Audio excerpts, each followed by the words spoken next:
I returned from the hospital after my surgery to find my ramp gone and a fresh patch of concrete where it used to be. My neighbor stood there, arms folded. It was lowering my property value, he said.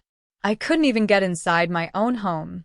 3 weeks later, when he stepped onto his porch, he saw something that made him freeze. I pulled into the driveway around dusk. My car rolled to a stop, and the silence fell off. 3 weeks ago, I'd come home from the hospital after my surgery. I was still weak, still unsteady. My ramp, my lifeline, was gone, replaced by a fresh slab of concrete that blocked my front door like a wall. My neighbor, Mark, stood there, arms folded, like he owned the place. It was lowering my property value, he said, eyes hard. I couldn't have it here. I stared at him, helpless. My surgery. How am I supposed to get in? He just shrugged. That's not my problem. I felt tears burn, but I blinked them back. I needed the ramp to enter my house. Every step inside the front door was like climbing Everest without oxygen. I had never felt more alone. That night, I slept in the car. I didn't want to wake him. I didn't want to argue again. I curled into the driver's seat, staring at that solid concrete block where my ramp had been, feeling the world close in. The next 3 weeks were torture. I called City Hall, legal aid. They said it would take time. Weeks, maybe months. Meanwhile, every morning I sat outside, waiting for someone to help me in. Delivery guys would leave boxes on the porch. I'd sit in my car and cry, wondering how someone could feel so entitled. Then today, something changed. It was early. Mark stepped onto his porch to grab his newspaper. It was his habit. Every morning at 6:30, he'd stand there, Midas mug of coffee in hand, surveying the street like a king in a kingdom of lawns. His mug hit the porch floor in one sharp clink. He froze. There, in the center of his porch, silent and steady, stood my ramp. My ramp. Only it wasn't broken. It was polished. Straight. Clean. Someone had installed it, just for him. And standing behind him, on his drive, in blue and white uniform, were 2 city contractors. One held a clipboard, the other tapped his pen on the paperwork. Mark stepped back, eyes wide. He looked at the ramp. He looked at the contractors. Then he looked at me. Standing halfway down the driveway, fresh coffee in my hand, cool breeze catching my breath. I didn't say a word. I just nodded. That was the moment he realized I had done more than wait. I had pushed. I had filed. I had stood outside every morning until someone finally listened. He swallowed. And then, without looking me in the eye, he went inside and closed the door. Mark stopped coming outside after that. For the first few days, I thought maybe he was just embarrassed. I mean, having a disability ramp installed on his porch? The same type he had ripped off my home? It was poetic, yeah, but I didn't expect him to take it well. What I didn't expect was what came next. About a week later, I noticed his car was gone. Not just for a day. For several. I didn't think much of it at first until the city guys showed up again, this time to inspect his property. That got my attention. One of them knocked on my door, looking sheepish. He told me the permit Mark filed to remove my ramp wasn't just unauthorized, it was fraudulent. He'd forged a fake complaint letter, claiming the ramp had been abandoned and posed a public safety issue. Attached a fake signature that was supposed to be mine. The moment they figured it out, it triggered a full audit. Turns out Mark had pulled the same kind of stunts before. With fences. With tree removals. Even had a bogus water drainage complaint filed against the neighbor on the other side 2 years back. This was bigger than I thought. I started getting calls from people who lived on our street, people who had always kept to themselves. Turns out, Mark had quietly made enemies out of half the block. And once word got around that he was under city investigation, those people came out of the woodwork. Margie across the street told me he tried to report her son's car for illegal parking 4 times last winter. Frank next door said Mark once tried to convince the HOA that Frank's porch chairs were blight. These weren't one-off incidents. This was a pattern. And somehow, I had become the breaking point. The next thing I knew, a petition had started. Not by me, by people I barely knew. Enough is enough, the headline said. They wanted Mark removed from the HOA board. They wanted legal action. They wanted compensation for me, for others. That's when Mark came back. He didn't knock. Just stood at the edge of my driveway one evening, arms at his sides, watching me as I sat on my porch. His voice was flat. I didn't know it would go this far.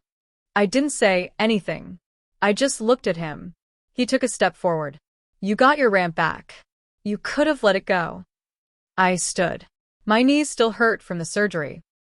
And you could have knocked on my door before ripping it out.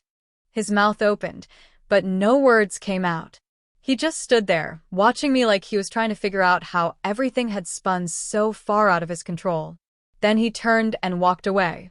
A few days later, his house was vandalized. Just a few words, spray painted across the garage door in black paint. This is what you built. I didn't do it. I don't even know who did. But I stood there for a long time that morning just looking at the words. He had made this mess with his own hands. Now, the whole street could see it. The spray paint was gone by the end of the day. Fresh coat of off-white paint, same shade as before. Like nothing had ever happened. But everyone on the block had seen it. Took pictures, probably. I know I did. That weekend, someone rang my doorbell. I expected a neighbor, maybe someone asking for another signature for the petition. But when I opened the door, I saw a woman I didn't recognize.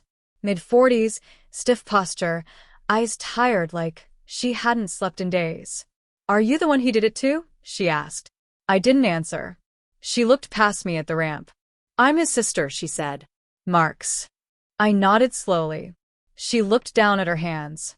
He didn't tell me any of this. Not until the city called and said he might be facing charges. My chest tightened. Why are you here?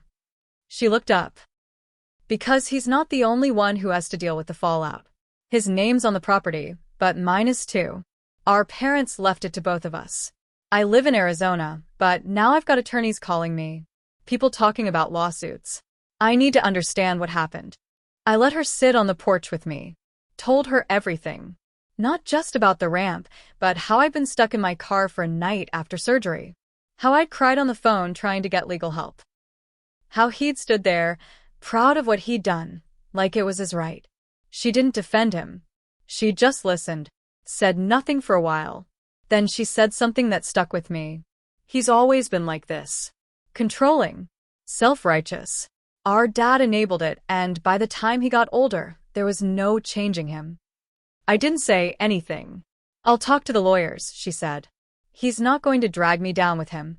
3 days later, a for sale sign went up in front of Mark's house. Not the small kind. The big, professional kind with a banner. Motivated seller, price to move. That same day, I got a knock from city code enforcement. They were there to walk through the property lines and take more photos. The official, an older guy named Nolan, paused and looked at me. Never seen a neighbor file this many complaints and get away with it for so long, he said. You cracked something open. Wasn't trying to, I said. Just wanted my damn ramp back. He nodded. Sometimes that's all it takes. But Mark wasn't gone yet. That night, close to midnight, I saw a shadow near the edge of my yard. I keep a motion light over the porch. It clicked on. And there he was, Mark, standing by the edge of his lawn, staring at my house. He didn't move. Just stood there. Then, slowly, he walked up to the ramp, placed one hand on the rail. Not forceful, just resting it there. His face was pale, drawn. He didn't see me watching through the curtain. He stood there for almost 5 minutes, then turned around and walked back into his house. After that night, he stopped showing up altogether. No more midnight stares. No more pacing by the edge of my yard. Just silence. His car sat untouched for a week. Windows fogged, dust on the roof. The porch light stayed off. Trash cans never moved. Just a folded sheet of lined paper, yellowed at the edges like it had been sitting around for years. I stood there for a long time before opening it. There were only 5 sentences. No greeting. No name at the bottom. I didn't think you'd fight back. You were always quiet. I thought that meant you'd let it go. I was wrong. You made everyone see who I really am. My hands shook as I read it. Not from fear. From something worse, recognition. He had finally said something close to the truth, and it was the most unsettling thing of all. 2 nights later, an ambulance showed up. No sirens. Just lights spinning silently across the street like red and blue ghosts. I stood at my window, heart caught in my throat. Paramedics went in. Came out 15 minutes later. No stretcher. Just a clipboard. They didn't take him. I walked outside to the mailbox an hour later and ran into Officer Tanner, one of the local guys who patrols the neighborhood. He was standing by his cruiser, scribbling something. What happened? I asked. He looked up, surprised to see me. He called in a panic, he said. Said he couldn't breathe. But by the time they got there, he was sitting on the couch, perfectly fine. No symptoms, no medical emergency. Just wanted someone to show up. Is he okay? Tanner hesitated. Between you and me, I think he's unraveling. The house didn't sell. Buyers came. Some even walked through. But word had spread. Between the legal mess, the city citations, and the whisper network of neighbors who had finally started talking, nobody wanted the headache. Mark's sister returned. Spent 2 days cleaning. Hauled out bags of old paperwork, boxes of God knows what. I saw her standing in his driveway once, crying into her phone. And that same day, a notice went up in his window. Property under city review, occupancy pending inspection. Which meant one thing, he was being forced out. Then, a final twist. I got a call from the city records department. They said there was something odd in the permit history tied to my property. Apparently, 2 years ago, before I ever needed a ramp, Mark had tried to file an easement adjustment, quietly shifting our shared property line 2 feet into my yard. Just enough to affect legal access for a future sale or remodeling. It hadn't gone through, but he'd tried. I stood in my kitchen, staring out at his dying grass, realizing this wasn't about a ramp. Not entirely. He had been planning something for years. The city came down hard after that.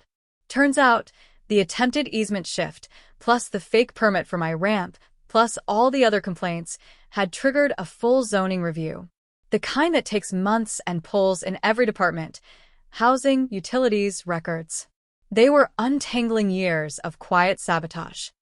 Mark's name was on every form, every forged complaint, every outdated lot diagram with little red pen marks moving lines, shortening setbacks, adjusting access.